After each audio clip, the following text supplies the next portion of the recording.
आप देख रहे हैं पहाड़ टीवी, खबर पहाड़ की। नमस्कार, स्वागत है आप सभी का पहाड़ टीवी पर। मैं हूं आपके साथ परिधि जोशी। चलिए बुलेटिन की शुरुआत करूंगी, उससे पहले एक नजर आज की सुर्खियों पर। जिले का एकमात्र कोविड सेंटर राजकीय संयुक्त सुमन चिकित्सालय नरेंद्र नगर में भर्ती 20 कोरोना पॉजिटिव मरीज के भागने से स्वास्थ्य विभाग में मचा हड़कंप। एसडीएम युक्ता मिश्रा और सीएमओ डॉक्टर सुमन आर्य पहुंचे मौके पर। कोटद्वार में परिवहन निगम की चलती बस में बैठे 35 वर्षीय युवक की दर्दनाक मौत। उत्तरकाशी जिलाधिकारी मयूर दीक्षित ने जिला चिकित्सालय में स्थापित वॉर रूम का किया निरीक्षण। राजकीय सुमन संयुक्त चिकित्सालय नरेंद्र नगर में भर्ती 20 कोरोना पॉजिटिव मरीजों के भाग जाने से जहां जिले के स्वास्थ्य महकमे में हड़कंप मच गया, वहीं क्षेत्र में दहशत फैल गई है। यह 20 कोरोना पॉजिटिव मरीज देश के विभिन्न प्रांतों से हैं, इनमें 2 उत्तराखंड के भी है। मरीजों के गायब होने का पता अस्पताल प्रशासन को 17 अप्रैल को तब लगा जब मरीजों की देखभाल को डॉक्टर वार्ड में पहुंचे। अस्पताल में 38 कोरोना पॉजिटिव मरीज भर्ती थे। 38 में से कुल 18 मरीज ही अस्पताल में मौजूद थे। 20 गायब मिलने से स्वास्थ्य विभाग के हाथ पांव फूल गए। आयन फायन में स्वास्थ्य विभाग ने पुलिस को सूचना दी।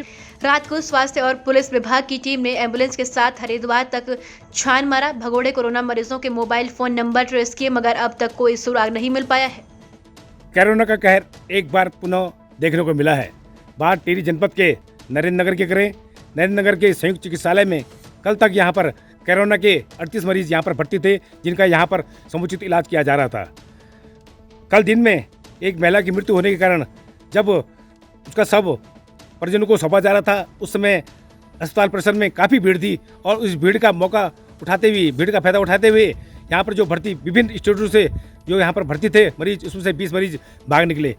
जब शाम को पता चला तो विभाग में हड़कंप मच गया और विभाग के कर्मचारी पुलिस बल के साथ हरिद्वार तक उनको ट्रेस आउट किया है, लेकिन उनका पता नहीं चल पाया है।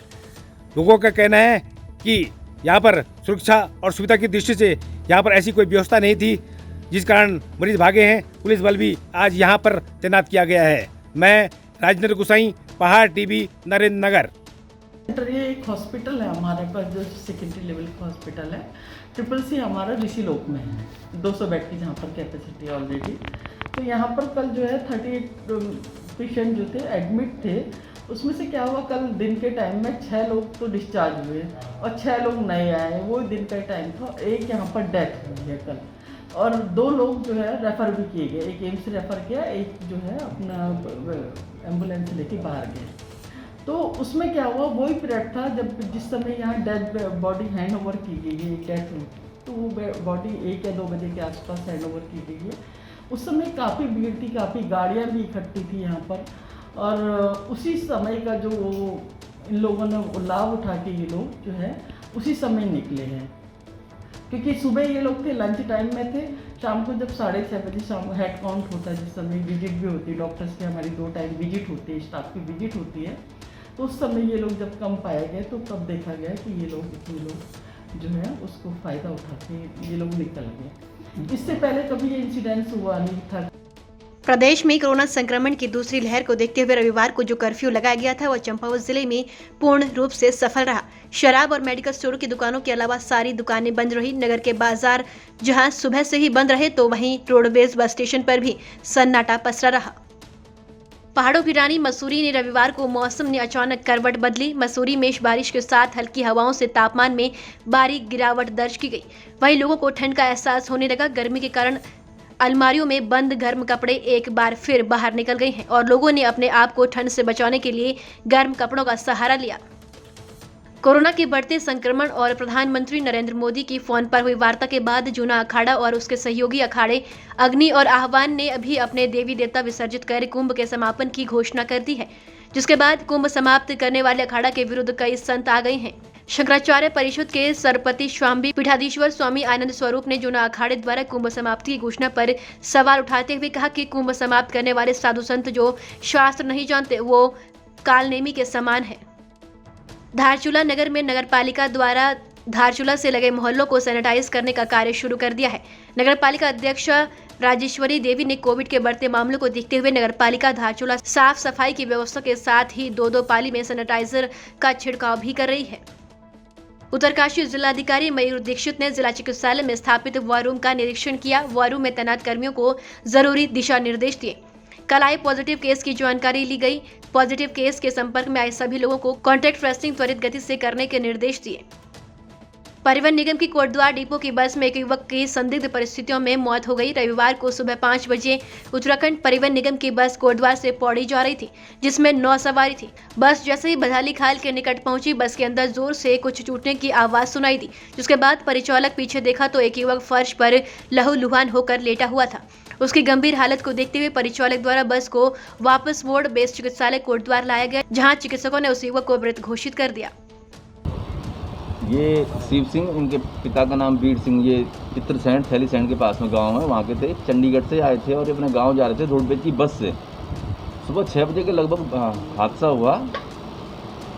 तो ये आशंका जताई जा रही है कि संभवतः या तो इनका सर बाहर होने के कारण किसी और वाहन से टकराए या किसी टहनी से, या बस ज़्यादा अंदर चली गई किसी चीज़ से टकराए, जिससे कि शायद इनकी मौत हो गई। इस बात की जाँच की जा रही है कि हादसा हुआ कैसे। अभी कुछ भी कहना जल्दबाजी होगी। रुद्रप्रयाग जिले के कालीमठ में तेज आंधी तूफान के चलते जूनियर हाई स्कूल की छत पूरी तरह से उड़ गई, जिसमें भवन को खासा नुकसान हुआ है। कालीमठ वार्ड के जिला पंचायत सदस्य विनोद राणा ने कहा कि जिला योजना के माध्यम से जल्द इस स्कूल भवन की मरम्मत का कार्य शुरू करवा दिया जाएगा। कल हमारी जिला पंचायत की बैठक थी, वहाँ पे हमने इस बात को रखा। अपने सदन के सभी माननीय अध्यक्ष जी, उपाध्यक्ष और सभी सदन के साथियों को भी धन्यवाद देता हूँ।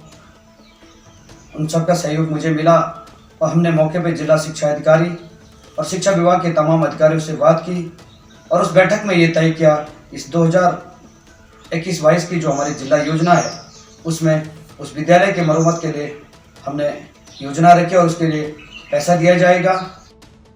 उत्तराखंड में लॉकडाउन की शुरुआत के साथ ही बाहरी प्रदेशों से रोजगार के लिए पहुंचे दिहाड़ी मजदूरों ने एक बार फिर अपने राज्यों को लौटना शुरू कर दिया है। पहाड़ टीवी की टीम रात्रि कर्फ्यू का जायजा लेने जब सड़कों पर उतरी तो देखा कि सड़क किनारे कई लोग अपना बैग और सामान लिए वाहन का इंतजार कर रहे थे।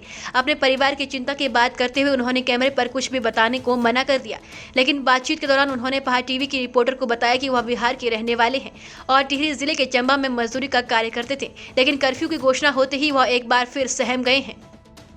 प्रदेश सरकार ने साप्ताहिक कर्फ्यू पूरे उत्तराखंड में लगाया। वहीं शासन द्वारा पहाड़ी जिलों में कोरोना से बचाव को लेकर प्रत्येक रविवार को साप्ताहिक कर्फ्यू के ऐलान के बाद पहले रविवार को थराली में सभी व्यापारिक प्रतिष्ठान बंद नजर आए। हालांकि मेडिकल दुकानें यहां खुली रही। वहीं मनचले लोग साप्ताहिक कर्फ्यू पालन नहीं कर रहे हैं।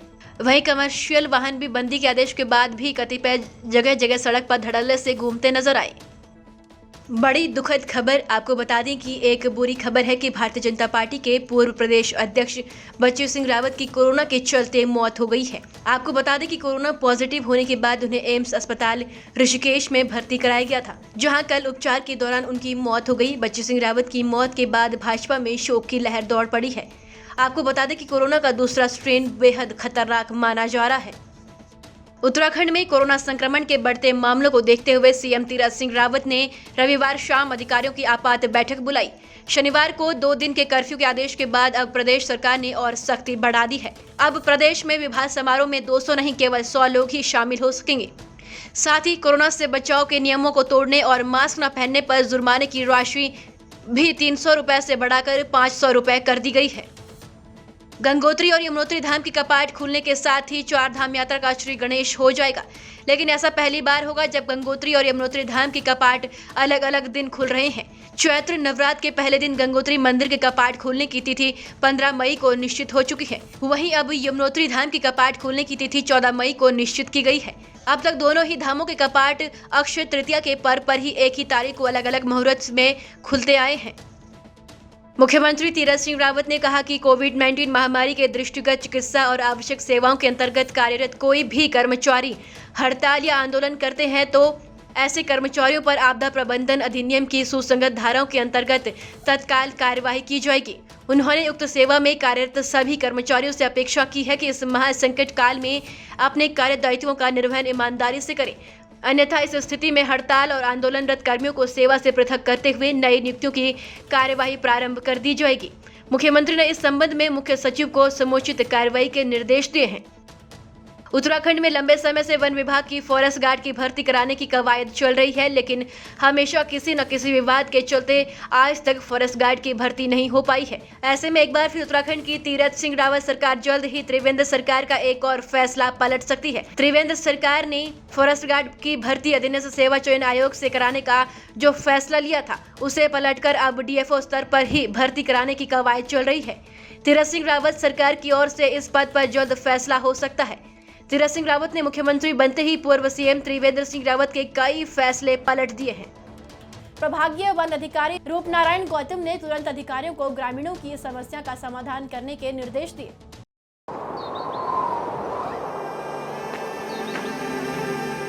है बेखौफ उम्मीद का रंग।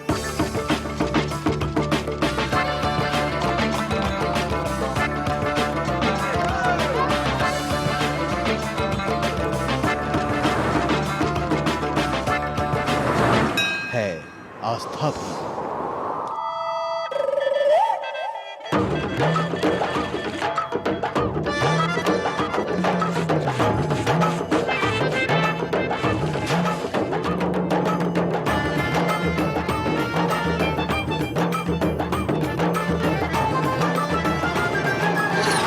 ये है मेरा उत्तराखंड।